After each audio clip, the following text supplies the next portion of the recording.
how to stop a scroll in 3 seconds. Yes, you heard me right. We have 3 seconds to make an impression, and Mr. Nick Shackelford is going to break it down for us. Nick, welcome. Let's do this damn thing.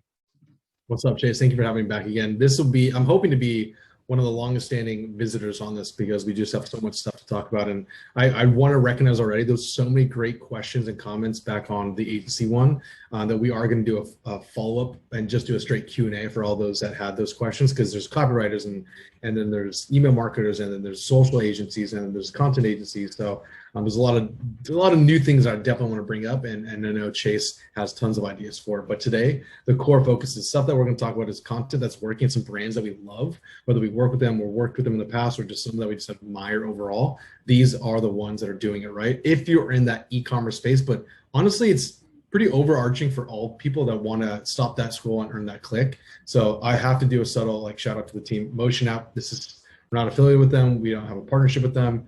But what they do is they created an incredible landing page. It made a little bit of content for them with them. But what this is it's fully downloadable. It's free. There's nothing you have to pay for. And this gives some more explanations deeper into what we're talking about today, because we are going to try to keep this under about 10 minutes. But overall, it's how do you stop that scroll in 3 seconds? Something that everybody needs to do, something that all of us as marketers have to work on at all times. And they did a fantastic job of aggregating 50 examples. So if you're looking for some inspo for this Q4 or trying to just step up your game and stay on top of the line, this is a place to go into. And this link will be in the description for those watching. Thank you.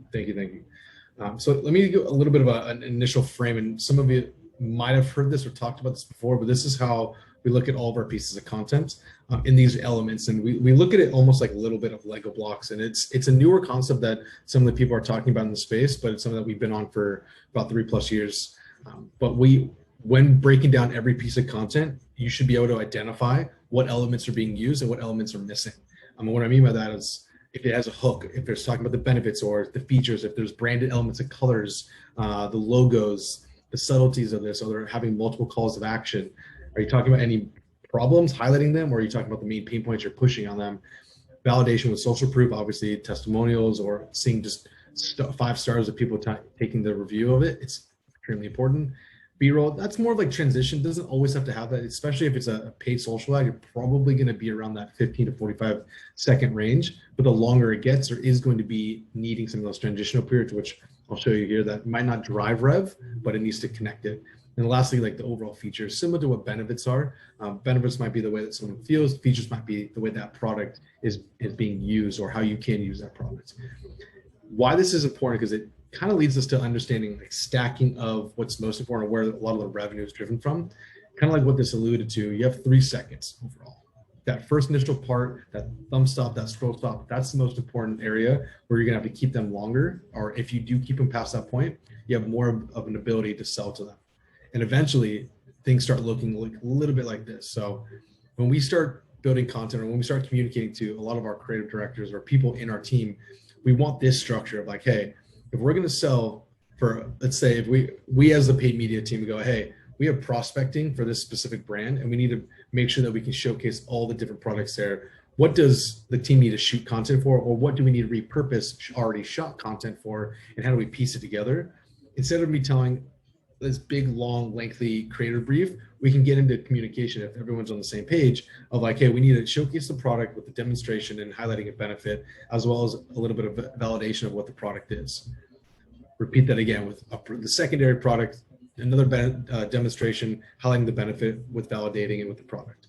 That's a little bit of how we can start communicating it, by putting the bricks in the right places. So eventually you can go into, hey, we just want to do a hard hook with a nice bit of a demonstration, and then highlight a single benefit of that product, or multiple benefits of that product.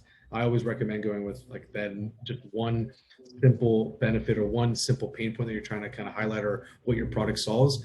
If you try to cram too many things in there, you might not get it. Now, let the data tell you if the drop-off rates after 10 seconds, 15 seconds, hey, awesome. How many more can you get and highlight in this? Because what this product, say this was your first ad, you might realize, dude, no one's even going to product 3. Right, we're not even getting them far enough in based on how much time is being watched, the average time being watched, which metrics you can get within Facebook platform.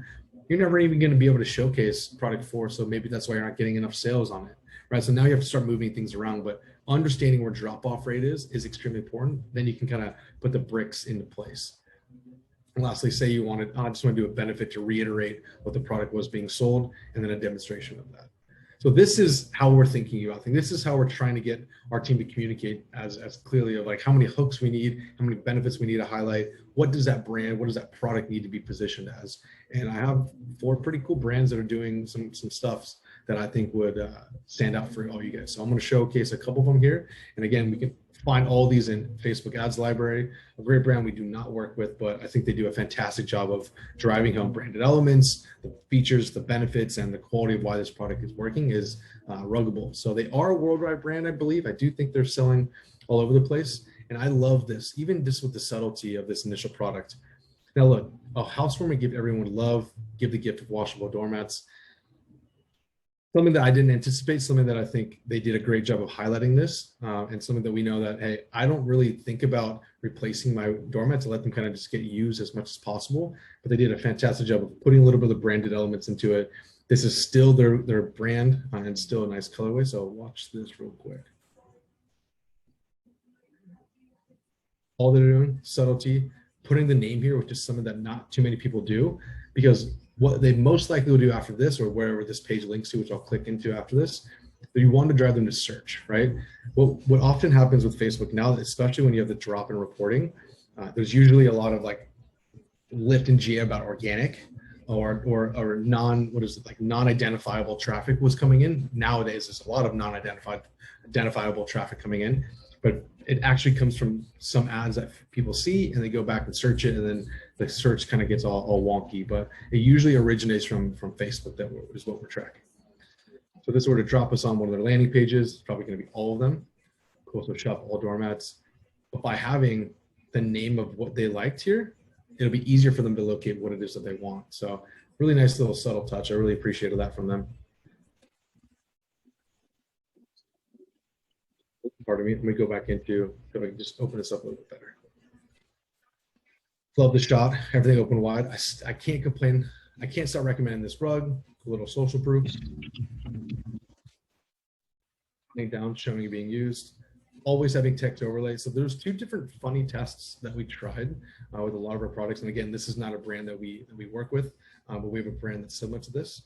Is we've tested between putting the actual text above or text below. And so what I mean by that, this is text below versus putting the text up here, and higher conversion rates were happening with us putting text down at the bottom. Little fun fact, something that was interesting that we did not take into consideration, because we thought, hey, it didn't really matter where we put it. Well, it actually does. So we put it at the bottom. It's mainly because recovering the face, you want them to be full focus. You want them to be the full, this is my assumption of reading into the data. We want them to be able to see what's being on. Like people log into a platform like this to kind of connect and see other individuals or faces.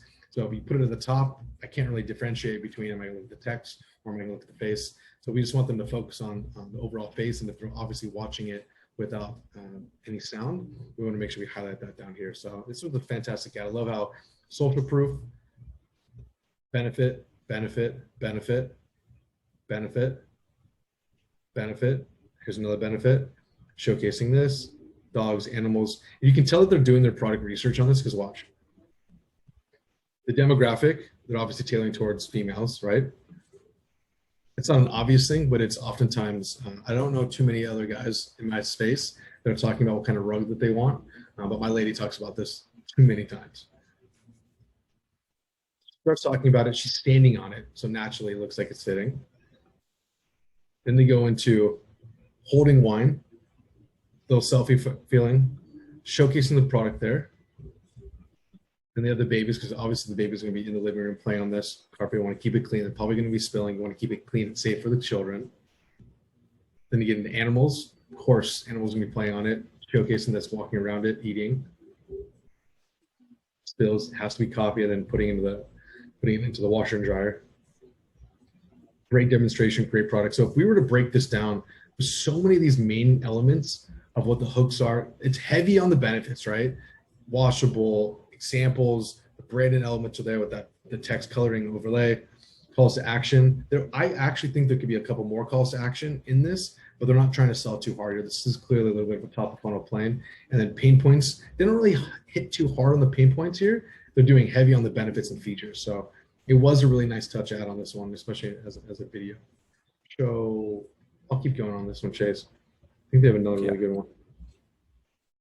Yeah, Nick, why don't we maybe just finish out on this one and then we'll bring back for future weeks, go into some other ones. This way we can do a deep dive on different counts. And as you guys could tell, Nick spends a lot of time, going through and highlighting, giving value. So please drop a like, please drop a comment, and I'll have Nick's personal social handles, his Instagram and his Twitter in the bio. So please shoot him a follow as well. So yeah, Nick, let's spend another couple of minutes on this and we'll wrap up. Absolutely. I'll do one more, and great, because I have a couple more that we can split into a couple more sections. Absolutely. Because we'll cover different industries, or we'll cover different spaces. So I think that's a great idea. Thumbnail, this one is a huge call out. I'm going to, if you're finding it ruggable, look how simple this is. This is an 8-second loop of just, it's a little satisfying. So I do like the visual hook here is two fronts. So backtrack real quick. There's going to be two hooks that we're going to see here. The first one is a visual hook, and the second one is a straight call out. This is your sign to get ruggable. Hoping that it identifies with somebody that's having an experience like this or ruining their product.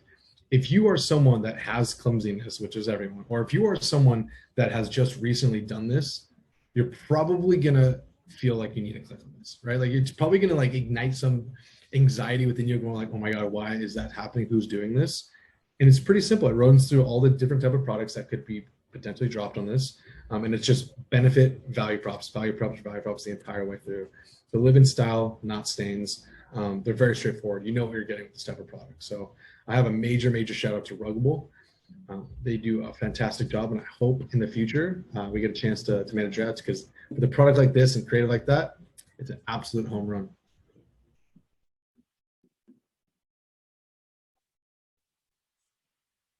Sorry, I was trying to go off mute. I don't know about for you, Nick. It's pouring in the background here for me here. I don't know if you hear that, but yeah, I can't hear it. I actually can't hear it. So thankfully the mic is doing its job. Sweet. All right. Well, this was fire. So I actually like this format, and I guess we're still recording. Like, let's do every week or every couple of weeks the same type of format of breaking down ads. So if you guys like this, let us know. I'm doing the same type of thing for email lists to subscribe to. We can get a series going with Nick on different ad creative for different e-commerce brands, whether it's rugs or fashion or skincare. So that was sweet. Nick, let's plug your social handles again. Please, appreciate that. Yeah. If you guys have any recommendation of what industries that you want me to dive deeper into, we have so many industries that we cover that I want to make it as like valuable as possible for everybody. So I won't waste anybody's time here. For the socials, I am Shackelford, or I am Nick Shackelford. Those are the two easiest ways on IG and Twitter. Twitter is where I'm spending most of my time, and eventually we will get going on YouTube. But Chase, as always, very appreciative, man. Heck yeah. Follow Nick on social. We'll have that motion link below, so that way you can download all those great assets or whatever's on there. And Nick, appreciate you, my friend. You too, man. Take care.